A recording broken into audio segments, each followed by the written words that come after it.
Welcome to All Things Pilates, Season 4.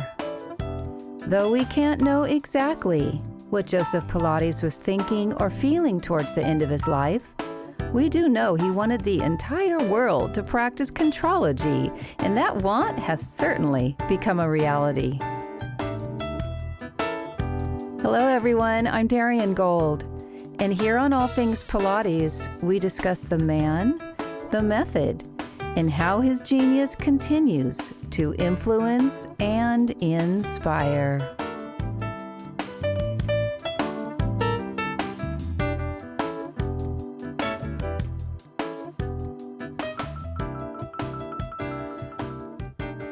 This podcast has featured first-generation Pilates teachers, second-generation teachers, authors, photographers, equipment owners, and even a Pilates historian. But I've yet to feature just a regular guy who has taken a liking to the Pilates method. I thought it might be interesting for us to hear from a Pilates civilian, if you will, who also happens to be my BIL, brother-in-law, John Vignola, or JV, as everyone calls him. When I was healing from COVID, my sister and JV were so gracious in allowing me to recover at their house. On the days that I felt strong enough, I'd work with JV and teach him some of the mat exercises and stretches to help him free up his chronic achy low back. As a lifelong athlete, beginning with high school and college gymnastics, JV spent decades weight training and participating in bodybuilding competitions. However, a back injury he experienced over 28 years ago never fully healed. That is, until I introduced him to the Pilates mat work. Astonished by the immediate pain reduction, JV wanted more and joined one of my weekly mat classes. As you will hear in this insightful interview, Pilates will help anyone who puts in the time and effort. Hello, JV. Welcome to the show. Hi, Darian. Thank you for having me. This is an honor and a privilege. Thank you. JV, when you were in gymnastics, was there an emphasis on injury prevention? Yes, there was. And I think inherent to the type of sport that gymnastics was, there was more emphasis on injury prevention than many other sports. Let me explain.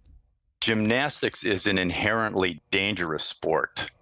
On the physical body side, you use your upper body more than just about any other sport. So on that end, the injury prevention was on having loose muscles before you started anything, because you use your shoulders so much. And if you hurt your shoulder, you were out for the season, because your shoulders were in gymnastics the equivalent of your legs in football. You spend most of your time in doing all of your tricks are upside down. You're on your shoulders. And in my particular apparatus, the rings, you were in a handstand position for most of your routine. And a lot of the other apparatus were like that also. So it was old school, please have warm muscles before you start anything. And you knew when you were warmed up. If you were in a cold building or a cold auditorium, you would go find yourself a sauna or something, want to get yourself warm, because you did not want to go and perform your routine with cold muscles. The other side, the dangerousness of the tricks themselves, well, that was, I considered, the other side of injury prevention. And that was, these tricks were dangerous. And you learned, similar to people in the circus. Darian, you know this because you were a gymnast also. When you learned a new trick, you had a belt with the pulleys and crash pads, because when you were learning something, you had your learning curve until you got good at it was you would fall down and not land right. And all of this safety apparatus they had was to help you come along till you got the trick correctly. In my opening, I told our listeners that you had injured your back about 28 years ago. It seems like forever ago, right? What happened and how did it happen? Well, as an ex-athlete, I was always participating in all kinds of sports. I loved playing softball, and I injured my back in a softball game in the mid 90s, and it happened like this. One particular field that we played in had a very dangerous outfield fence. I played the outfield. What was dangerous about it, it was waist high. I mean, I never liked it from the very beginning, but I had no choice. A lot of the games were at this field. And sure enough, I played the outfield like a dog. I loved chasing fly balls, and I thought I could catch anything.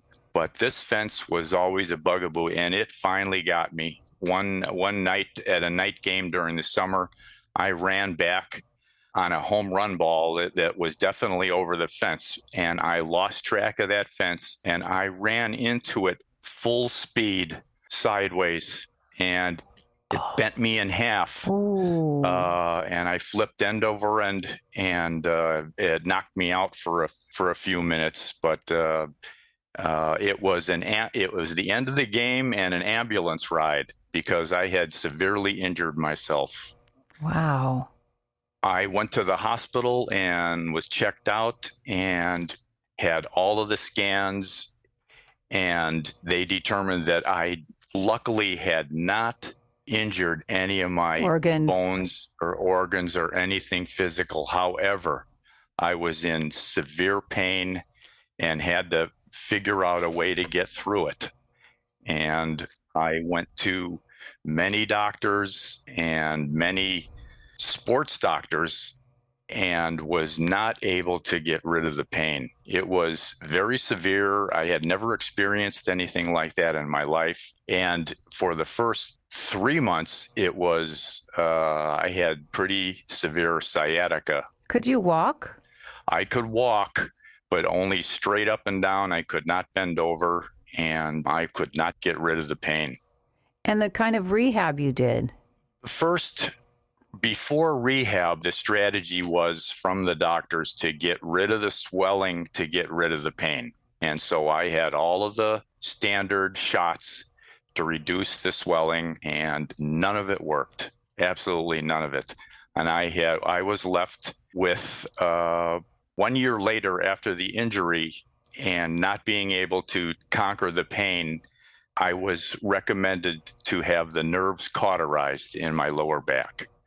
And I immediately said, absolutely no way are you going to do that. And I lost a lot of respect for the doctors that I was seeing, because that was no answer. I have a lot of common sense. I may not have a degree in many things, but I have common sense. And if I had scans that said I had no physical injury in my back, but I had a lot of pain, so cauterizing the nerves in my back, that was a shortcut, as sure as shooting, for them to be able to cure this problem. It doesn't sound like they were that concerned over your full recovery. Well, I think it was these doctors that I went to were considered the best sports doctors. They took care of all of the professional sporting teams in the area that I lived, but they were so busy. They had a great reputation. I remember that I had to wait 45 minutes for every appointment. They were considered the best. And ironically, because they were considered the best, I had the least amount of care. They had people coming in and out of there, and I was just another appointment. And I know they weren't thinking of me. They would look at my sheet 2 minutes before I walked in the office, and when they were done, I was out of there. And so that's all that they would do for me. So I think that their specialty and their expertise was on the surgery end, not on the healing end. That was my conclusion. So I had to do a lot more research because I was still in a fair amount of pain, and I was not very flexible. I had lost all my flexibility. Your gymnastics flexibility? I lost my gymnastics flexibility. I lost my normal flexibility. I could not bend over. I could not stoop down, and I used to be able to stoop down and have my butt touch the back of my feet, just like a normal person. I don't know about everybody's. I don't know if everyone can do that. Not everybody's. Well, I thought that's what I had. I was able to squat down and go as low as the back of my feet. Oh, I see. So you did a deep knee bend or a grand plie for those of us in the dance world, and your bottom could touch your heels. Right. I was pretty flexible and this was all from gymnastics. I stretched. I used to stretch. So I consider myself as to having above average flexibility for my age. And that was all because of gymnastics. And I had lost all of my flexibility from this accident. So at what point did you start? Were you healthy enough to go back to some kind of workout? Well, I never quit. My modus operandi was do what you can do, and then hopefully someday they'll have an answer for this. So I didn't slow down doing anything. I was limited in what I could do, and my workouts were not very good because you had such a limited range of motion. Many of the exercises that I did would cause pain, and I couldn't push through it. And so I would say I was limited in my capacity, but I never stopped. Before I introduce the Pilates mat to you, because now we're talking 2021, can you describe the kind of training that you did? Did you go back to the gym and weight train like you did before? Yes, I did everything that I could do before. I didn't stop doing anything, like I said, but I was missing two components, one that Pilates gave me and one that I found on my own. And I will explain the one that I found on my own first. I had severe limited range in flexibility. Let me just say that I think it was cut in half, and literally cut in half. So, for example, the example I gave you of the stretch of squatting down, I used to be able to squat down all the way to the back of my heels. And after this injury, for the first 5 years, I could only squat to a 90-degree position. And if I went any further than that, it was extremely painful. And I had seen every physical therapist, all sports trainers, and none of them could figure this out. I could not get my range of motion back again, but I had an event which I gave a name called a muscle epiphany about 5 years after the accident. That exact stretch that I was telling you about that used to cause so much pain and that I was not able to go past 90 degrees. One day I came to the gym and did that stretch, went to my 90-degree position, which caused pain. And I was just so frustrated with not being able to get any more flexibility that it was pure anger that I just sat in that position in terrible pain and just sat there, and I did not know what to do. This muscle epiphany happened. I held that position longer than I had ever held it before. I was usually good for about 30 seconds. This time I held it for about 2 minutes, and I consider this a miracle. It let go. After 2 minutes, my muscles let go in my back, and I went all the way back to my butt touched my heels, just that one time. And that opened up a new phase for me. I was immediately out of pain, 100%. I had been in some kind of pain full time for 5 years. After I did that, I was pain-free, absolutely pain-free. So all of the light bulbs went off in my head. I said, this is the answer. These muscles had realigned themselves from my original injury, and they would not let go. And I finally got them to let go. Now, I could get angry and say, why didn't any of the physical therapists working with me come onto this? Well, looking back, I think they took me as far as they could. They didn't want to see me in pain. When I would stretch for any length of time, it would be extremely painful. And I don't think that they could feel what I call it, and all athletes know this, the fine line between pain, the kind of pain that you can push through to recover, and the kind of pain that you can go through that you know is protecting you, that you don't need to be pushing, need to be going there. And it's a hard line to find. And I think the physical therapist said, I'm not going to push him past where he really hurts, or I'm going to re-injure him. And the reason that the event that I just told you about was just pure frustration. I didn't care if I was going to hurt myself. I wanted to get better, and I held that stretch through extreme pain, and I broke through.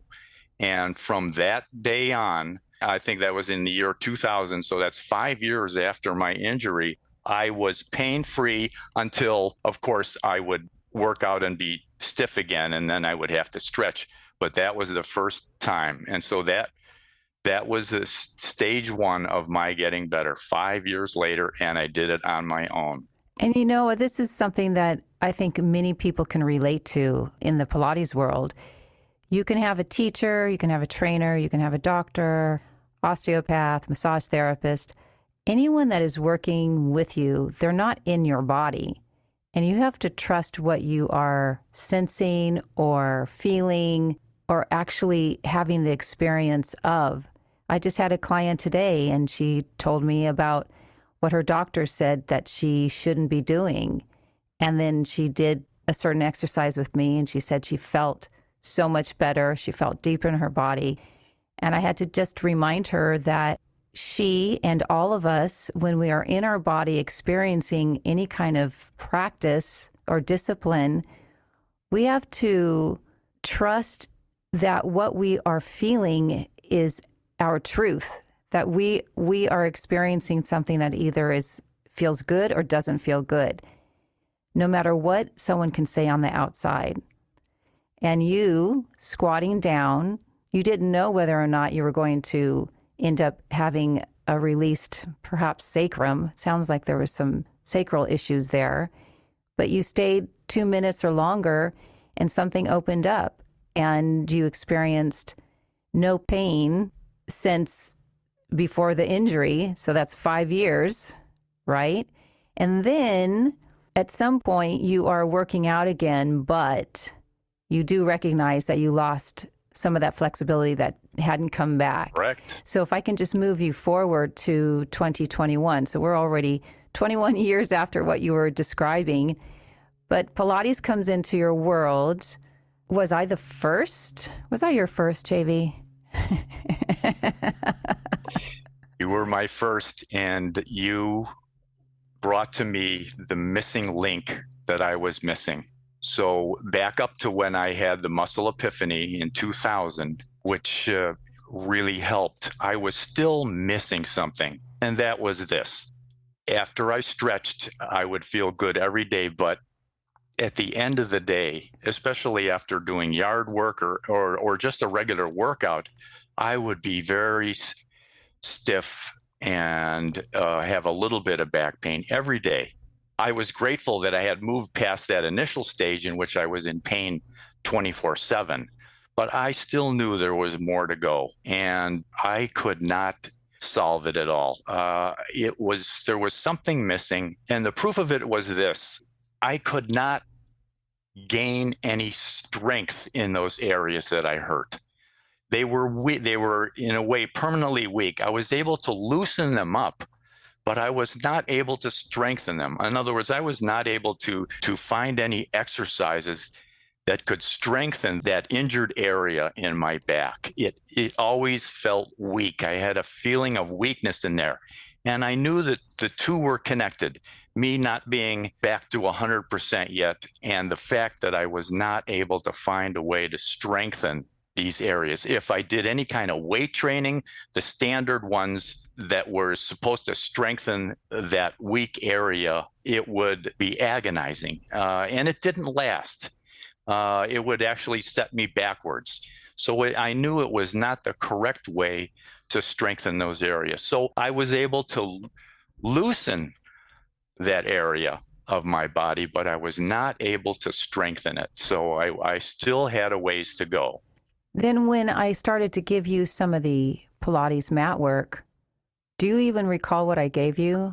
I don't. You introduced me to this new form called Pilates that I had never experienced in my life. And I think with my attitude, which is I am open to anything, as strange as it is, I will try anything. You provided the answer to the missing link.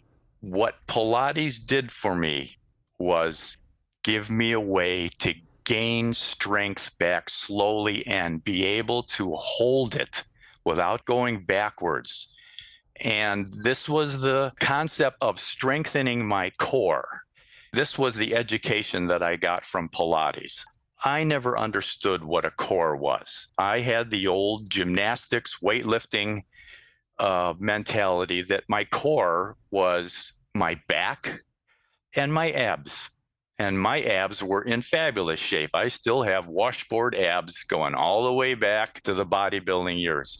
Well, my core was weak. You exposed my core in the very first times that you worked with me. I was really weak. I could not do any of the moves that you do. I remember that. Oh, I couldn't do them at all. I cannot roll up. I could not do anything. And that was very humbling and very eye-opening for me. That was it. It was humbling, but it was also gave me something to look forward to. Hey, I have a weak area that I didn't know I had. And so I knew that there was a lot of room for improvement that I didn't know could be improved. You see now with all of the new ideas and concepts through Pilates, you understand that when you work this whole midsection of your body, it brings the upper body and the lower body in unison. And when you're bodybuilding, you're working your arms, you're working your back. One day you do legs, and I don't know the regimen, but it was always body parts. And that's how your body recognized movement, body parts. So then when you have an injury that's deep inside the body, you can't access anything for healing, right? I do remember teaching you roll up, and you had no clue where to recruit from at all. All I can say, Darian, is very humbling because all us athletes, we have egos, and we think we're strong, and going into an area that you know nothing about and having my weakness exposed like that was very humbling and also very encouraging at the same time. Hey, I found an area that really needs work. Oh, very intriguing, interesting. And all of my competitive instinct kicked in at this time. Hey, I don't want to be weak. I don't want to have a weak core. I can't be a weak wussy. Exactly. Right. How can somebody that can do an unlimited amount of push-ups and pull-ups his whole life and can't even roll up? Well, I can't tell you, that was really something. That was really something. It was the beginning of something new for me, and I'm still very excited about it. What did you notice in your everyday activities that started to feel, I'm assuming, with less effort? The first thing that I noticed from starting to do Pilates is I felt some kind of strength in those damaged areas around my back. They always felt weak. They were loose. I was able to loosen them, but they always felt weak. And I started to feel some sort of strength in there, and it was holding. Remember, I told you whenever I would stretch on a daily basis, by the end of the day, I was all tightened up again, and I'd have to do those stretches the next day. Well, Pilates gave me something that was holding. I actually felt good again the next day. I would stretch anyway because I know that was part of my life. But I felt strong the next day, and I kept getting stronger and stronger. Well, what kind of activities, though? I know you mentioned yard work, but just everyday activities. I know you don't stretch all day. So anything that you were doing, did you notice it felt easier, whatever it was? Well, I like to use yard work as an example because I love to do yard work and it's a part of my life. And yard work is very underestimated as what a traumatic you can't walk around saying, "Hey, I'm a yard work king." But yard work puts a lot of stress on your body. You're twisting, you're pulling, you're lifting, and yard work was my nemesis for many, many years because I refused to give it up, and it would cause all kinds of tightness. And if you think about it, you're doing all of the moves when you do yard work. You're twisting when you're raking, you're bending over, you're picking things up, you're in all kinds of awkward positions. And so that's why I like to use yard work as the yardstick for getting better. I was able, after I started Pilates, yard work didn't hurt so much because my core was getting stronger. And a lot of yard work comes from the core. Hey, hey, hey. I do remember at one time when I was at your house that you woke up in the morning. I don't know, we were having breakfast. JV makes these amazing, elaborate breakfasts every morning. I was spoiled. You walked down from upstairs and you said, "You know what? I don't have any pain." And usually I have some pain, residual pain from the previous night. And you said, "I'm usually having to stretch the very first thing that I get out of bed." And you walked down, you said, "I haven't stretched and I have no pain." Yes, I remember that. And it was very exciting, very exciting. And this was after years and years again, after trying to find out what could possibly be the answer to that morning stiffness. And I'm going to tell you folks out there right now, it ain't the most expensive mattress you can buy, because I went through that too. Gee, I'm waking up stiff in the morning. I must have a lousy mattress. Well, I have a great mattress, and that was not the answer. So, in terms of finding your own remedies, you also mentioned that in our pre-interview. And probably I can imagine you were quite discouraged because the PTs and the orthopedic surgeons weren't very helpful. So you walk away not feeling very taken care of or looked out after. So you have to come up with your own way to heal, which I think people resonate with because, like I was saying, doctors don't always know what is best for us because they're not really experiencing what we are experiencing in our body while we are trying to do a certain move. yes. And I think that's one of the greatest things that I've learned is you have to, this goes for doctors too, and for physical therapists. You have to, if you hurt yourself, you have to go get yourself an education. When you come up to speed on your injury or what your body is like, you can get better results from the doctor when you are both on the same page. You stimulate, when you have a certain amount of knowledge about your injury, you stimulate the doctor to think harder. Not that you'll ever be on his level with a Or her 6-year level. degree.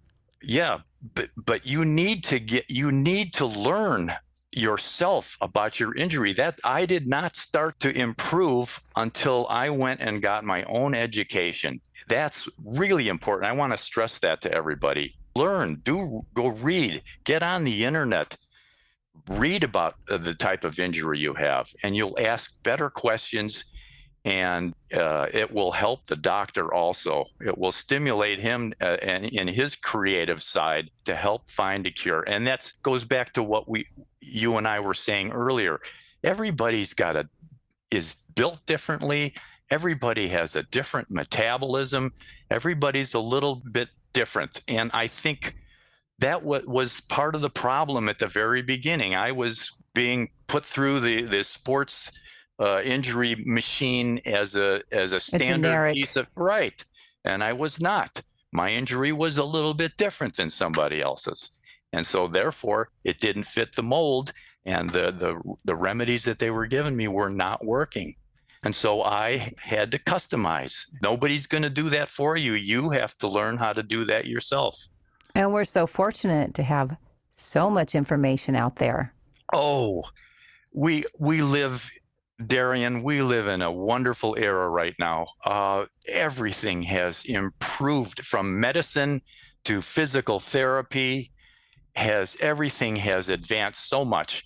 And I'm just saying that in the era now. I mean, every era can say that too, but I'm comparing now. We didn't think the 1980s was that long ago. Well, that was 40 years ago. And compared to the advancements that they've made now, that feels like the 1980s was the dinosaur era.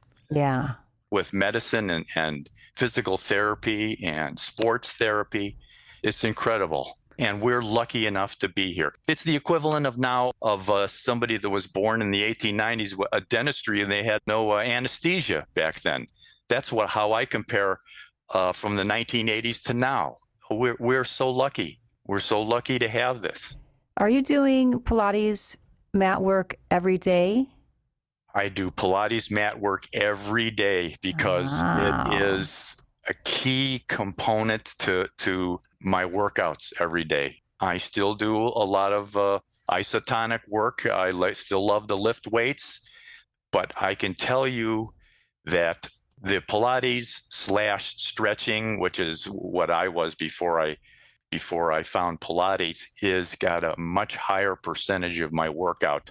It used to be just a little of this. Oh, it was 90%.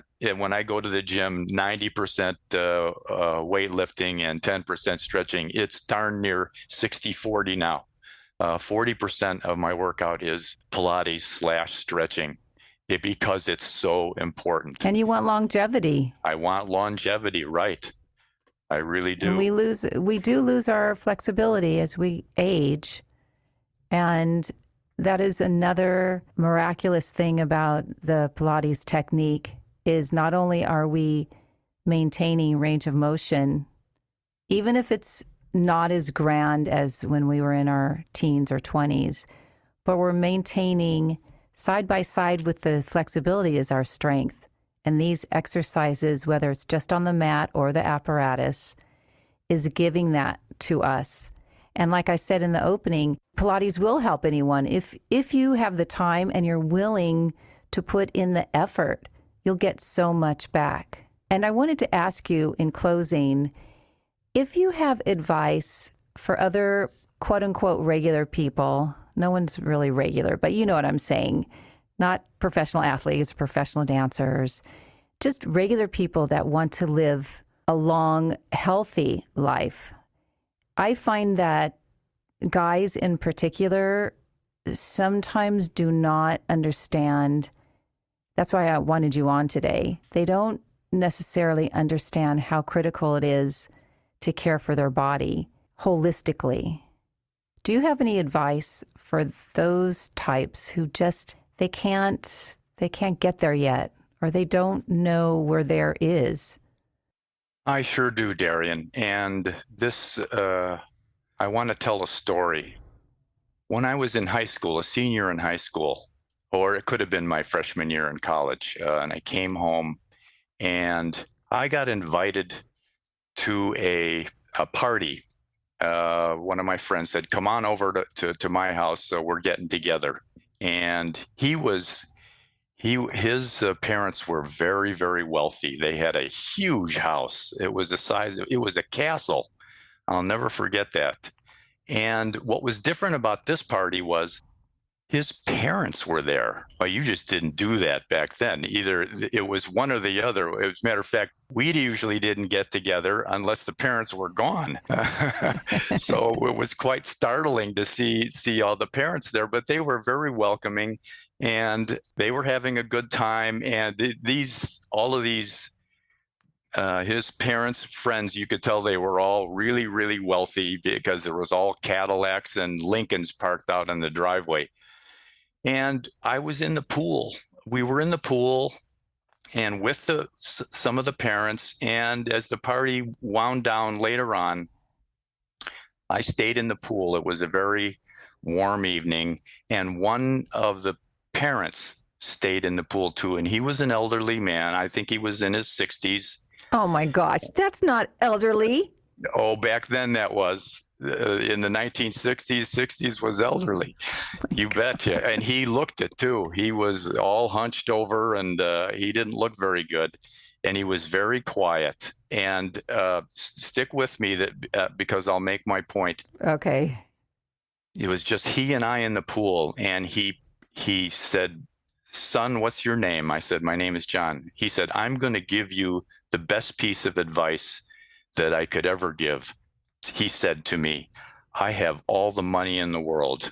He said, "I am extremely wealthy and I wrecked my health building my business. I feel terrible every day." He said, "I would give away every penny of mine to feel good for one day." And I never forgot that. I never forgot that. Always stuck with me. And I didn't forget it. I didn't think much of it, but I never forgot that. Why is this guy telling me this? Well, I understand now why he was telling me this. He was in pain every day and he felt terrible and he just would love to feel good again. And there was no way for him to do that. And money could not buy that. Money could not buy that. And therefore, this sentence, "I would give away all of my wealth to feel good for one day again."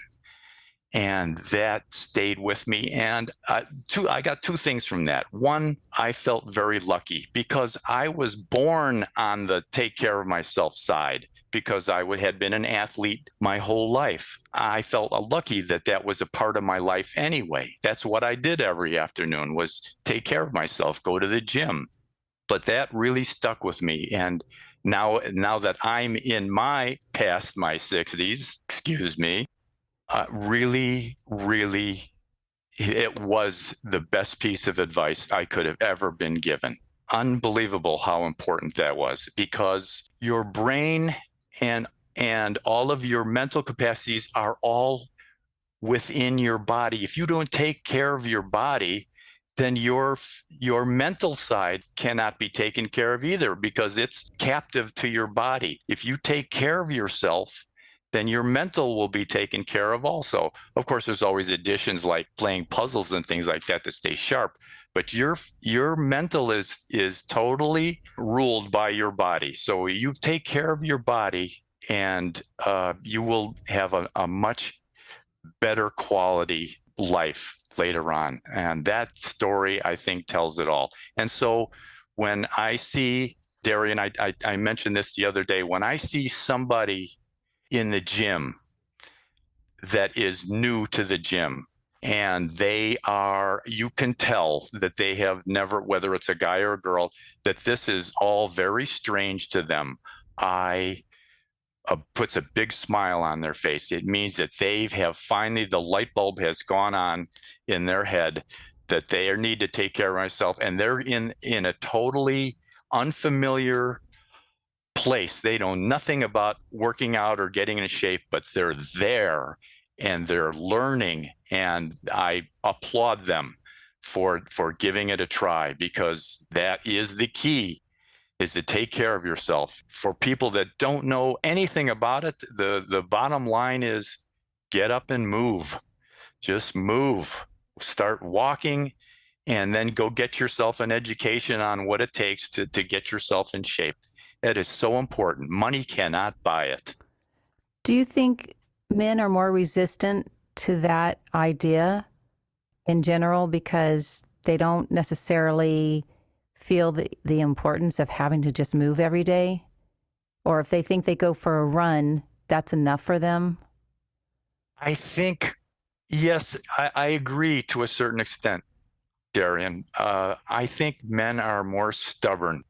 And it's not that black and white between a female and a male, but I think men in a way have bigger egos and they lock into whatever they're good at, and it's harder for them to change. And it's a harder transition. That's all I can say. Maybe women are a little more open-minded to change. I don't know, but yes, I do think you're right. I think men are, for lack of a better word, they're a little more stubborn. I'd like to see men embrace the Pilates work. Joe was not a dandy, you know? Joe meant business. And I'd like to see more and more men embrace this man's work. And maybe they'll never look fluid and like a dancer, but what their body needs, the Pilates method can give to them. And I think I would just like to see that there is more embracing of this incredible method for all, but in particular for boys and men. If you've adopted an attitude, you get to the point where you have an attitude like I had, which is, I'll try anything. I don't care if it looks like ballet. If it works, I'll do it. Yes, and weren't there football teams that took ballet classes? Of course, for balance. Ballet is the best for balance. Yes, it's great. Here. Yes. Yes. Yes, it just takes an open mind. It really does. And sometimes the people that are the luckiest that have an open mind all the time, they're like that all the time. They always want to improve. They'll try anything. And there are other people, and I was kind of in between this, is that I only try new things when the old things didn't work anymore. Or if you think you're going to be good at it. Right. If you think you're going to be good at it. And believe me, and Darian knows this, Pilates was very humbling to me. Boy, oh boy, I look like a flopping monkey out there on the floor. Well, you did, but you just let me teach you, and you kept getting better and better. Well, the key to my success is competitiveness. If somebody's way better than me at something, I look at it like this. It's only because he's been practicing it more than I have. If I get to where he is, I can do it also. So wonderful.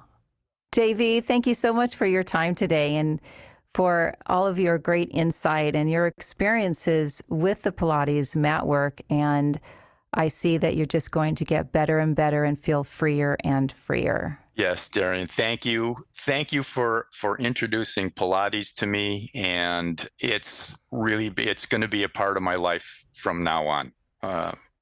It's great. I really appreciate it. And I appreciate you having me on here today to tell my story. All Things Pilates is produced, edited, and hosted by me, Darian Gold. Mastered audio mix by Fabian Romero. Theme music, Soul Blues Piano Shuffle by Boom Zoom. And if you are liking this podcast, would you please consider writing a review? You know it won't cost you a penny, and you'll make me a happy host. One thing to remember about the teachings of Joseph Pilates. His goal was for people of all walks of life to practice his contrology system. He was 100% confident that the method could and would help people experience a healthier life. As with any discipline which requires focus and commitment, the more you give, the more benefits you get. You might say this method is your true friend with benefits. As always, I remain in awe of Joe's work, and I look forward to being with you again in a couple of weeks for another episode of All Things Pilates.